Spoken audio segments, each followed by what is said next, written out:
Welcome into episode number 16 of Sox Talks alongside of Blaze Jordan. I'm Kevin DiDomenico. You selected in the 2020 draft, third round by the Boston Red Sox. What was that experience like, going through such an unorthodox draft, getting selected by the Sox? Can't lie. I mean, it was a little bit stressful, especially having my high school season canceled, and then you're just sitting around for months, just waiting for the draft to come, and couldn't really do much besides just train and then just have meetings.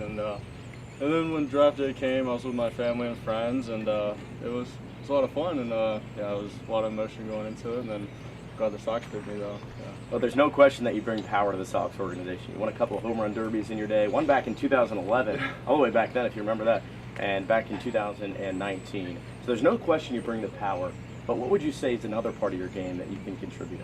I think one of the main things is I'm just trying to be the best all-around player I can be. And that's what I really worked on down in Florida. And what we really worked on was just like my mobility and just athleticism overall. And I feel like that's really just helped me my overall game.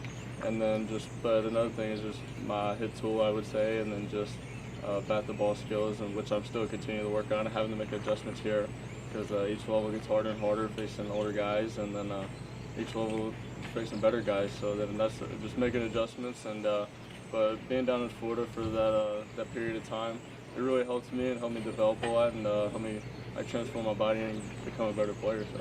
What's that jump like? I want to know, going from maybe high school into the FCL and training down in Florida, when you see, you expect 2-0 fastballs, I think, in high school, but when, you go to pro ball, it's not 2-0 fastballs all the time.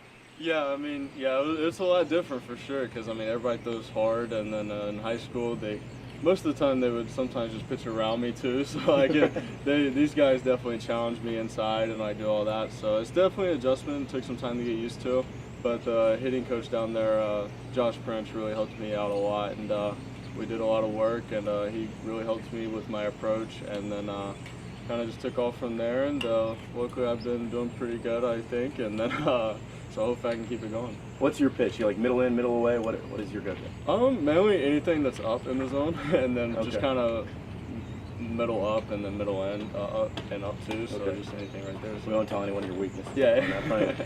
All right, a guy who I think you were able to get to know a bit is Marcelo Meyer, highly touted guy, selected in the 2021 draft. How have you got to know him and other guys in the organization as well? Yeah, I was down there with the week for him and with him, and just getting to talk to him.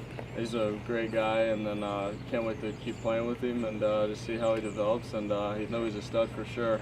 And another one that I really became close with was Nick York, which we just got called up from here, and another great guy too. And then a guy that could definitely hit, probably one of the best hitters I've ever seen. Yeah. But watching him hit last week for the few games I was there, I was like, yeah, this guy's really good. So yeah, that was pretty cool. But I want to know about your experience. I assume you might remember this date. Back on July 15th, Chris Sale had a rehab start in the FCL. You were in the starting lineup. I think you were batting fifth. Tell me what that experience was like. Oh, that was pretty crazy, because I growing up, I used to watch him pitch, and then playing behind him. I think I was able to make a play behind him, so it was pretty cool. But I actually got to stand in against him before he made that start, and I wasn't able to swing, but I just got to stand in and watch him pitch, and that was also super cool too. I was like, so he's definitely tough to hit, because I was like, man, but no question. It was a really cool experience to be able to play behind somebody with that caliber. There you go. That's Blaze Jordan. Kevin DiDomenico here for episode number 16.